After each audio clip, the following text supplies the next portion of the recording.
Today, let's talk about how to get your vocals to have a nice, airy presence to them without making your ears bleed. I've got a simple 3-step process that I use to achieve that. I'll talk about that here in just a minute. By the way, how do you like the new camera angle? It's nice, right? So first, the question, what is presence? For a long, embarrassingly long time, I didn't know what that word meant. I would see people talk about it, and I would occasionally see like guitar amps would have a knob that said presence and guitar pedals would have it, but I wasn't quite sure. Presence is, imagine if you've got low, mids, and highs on a guitar amp, like a Marshall amp, for example. There's another knob above that a lot of times called presence. That's just the high frequencies higher than highs. That doesn't make a lot of sense, does it? Let's listen to it real quickly. First off, here's a raw vocal with nothing on it. I know I can hear you. I know you can hear me. Here's what I would call the presence frequencies, roughly 8 to 12K and above.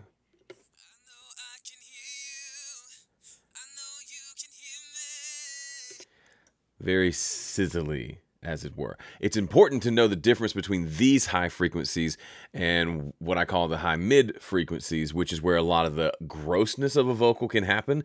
It's where a lot of the nasal sounds are. If you boost here thinking you're creating presence or air, you're going to be in for a hard time, especially when the singer sings like an E vowel sound. It'll just cut through and sound awful. Here's what that range sounds like. I know I can hear you. I know you can hear me. Yeah, it just hurts. It's that So that's high mids. That's like between 2 and 5K. And then the air, the presence, that kind of wispiness to a vocal that you'll hear on your favorite records, especially on like ballads, especially with female vocals, is up a lot higher. It's up like 8 to 12K and up. So then the obvious question is, if I want more air, more presence in the vocal, can I just boost those high frequencies?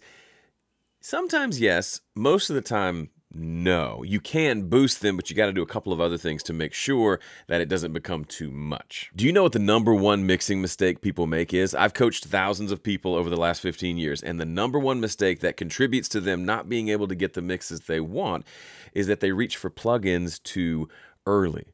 So what are your options? What do you do instead? That's what I teach inside of my 5-step mixing process. You can have the 5-step mix guide for free. Just go to 5stepmix.com to check it out. Typically, I need 3 components to get the right amount of air on a lead vocal. I need a compressor, I need a de-esser, and I need an EQ. Now, here's a great rule of thumb. Steal this for your workflow.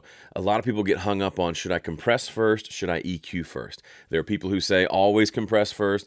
There are people who say always EQ first. And there are people who always use compression and EQ on every track, which is terrible, by the way. My rule of thumb is, first of all, does it need EQ and compression? And my answer for a lead vocal is yes. I've never mixed a lead vocal that couldn't benefit from EQ to shape the tone of it and compression to make it a little more squished, a little more pushed forward, a little more modern. If you don't like compression on vocals, that's great.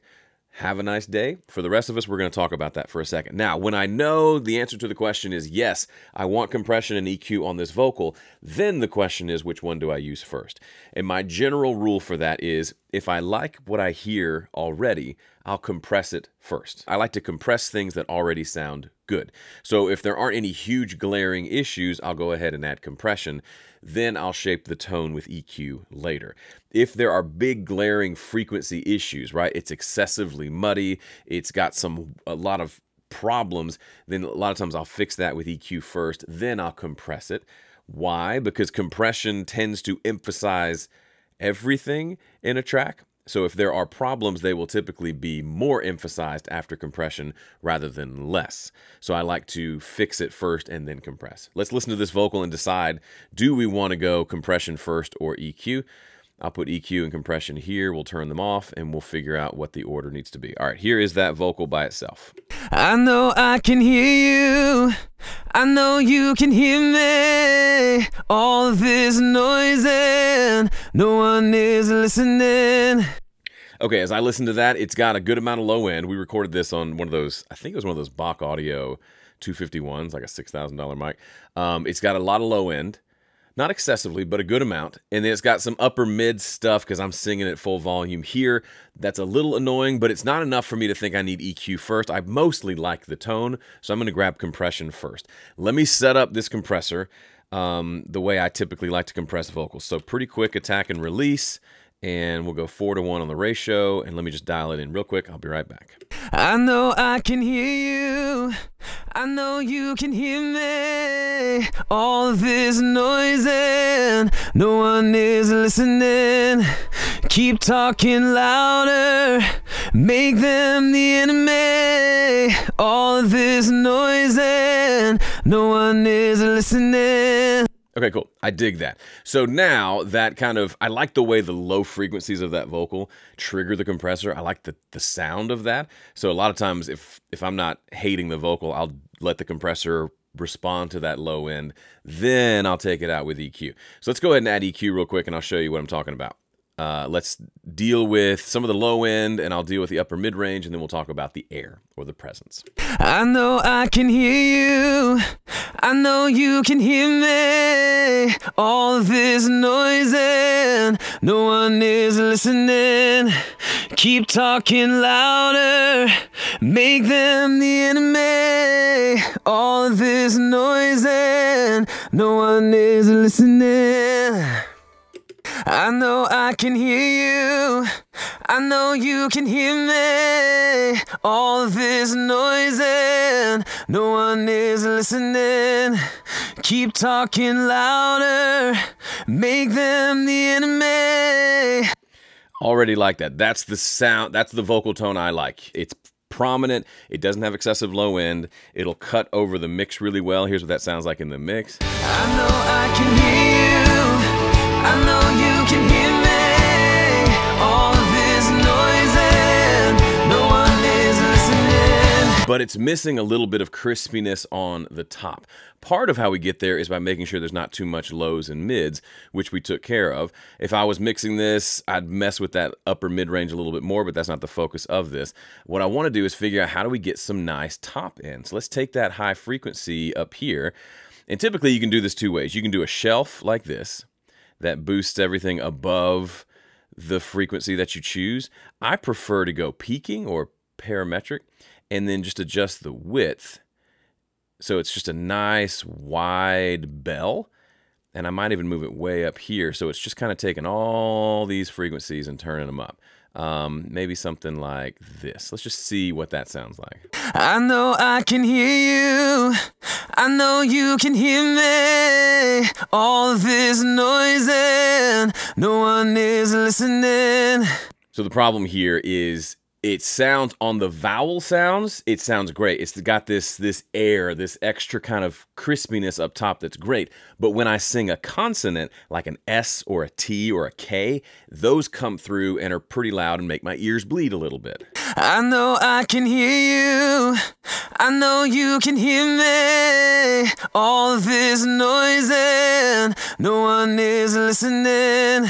That last line, no one is listening, that S really comes through and kills me, but otherwise I like the sound. No one is listening. The solution here, of course, is a de-esser. If you're not familiar with a de-esser, I've got videos on it. It listens to just those high frequencies and then it only compresses those high frequencies, which is super neat. I'm going to show you actually, there's a de-esser plugin in Studio One, but I'm deciding right now to use the dynamic mode of this upper frequency to act as a de-esser. So this is a great visualization of the way I like to think about this airiness. I'm boosting all the highs unless the highs become too much, and then I'm basically disabling the boost with this dynamic processing. So it's like a compressor that's just on these frequencies here. So let's say the range is like -8, and then we'll set the threshold, because that's what we boosted here, and we'll set the threshold to, we'll just figure out what the threshold needs to be. No one is listening. Keep talking louder. Make them the enemy. All of this noise and no one is listening. Do you see what happened there? Listen to when it says no one is listening. Watch what the EQ does. The boost it's basically boosting for the vowel sounds and then not boosting for the consonant sounds. No one is listening. You see that? It dropped down on the S. That is, to me, the perfect match for doing something like this. We get the compression to get it in your face. We get the nice high frequency boost to make it nice and airy on the vowel sounds. And then we use de-essing, or in this case, dynamic EQ, to take any of those consonant sounds that are adding too much high frequency and turning them back down. And it's able to happen automatically without any automation or craziness like that, because we're using this de-esser or this dynamic EQ. Final piece of bonus advice, you can change up the order that you do these. I've had mixes where I use a de-esser first, and then I compress, and then I EQ. I've done some where it's de-esser, then EQ, then compressor. I've had some where I do everything in a mix. I get to the very end of the mix and I realize, I need a little more de-essing on that vocal, and I'll slap an extra de-esser at the bottom of the vocal chain just to shave off a little bit more. There's no real rule here other than understand what's happening and how each phase affects the next phase. So this plugin will affect this plugin, so on and so forth.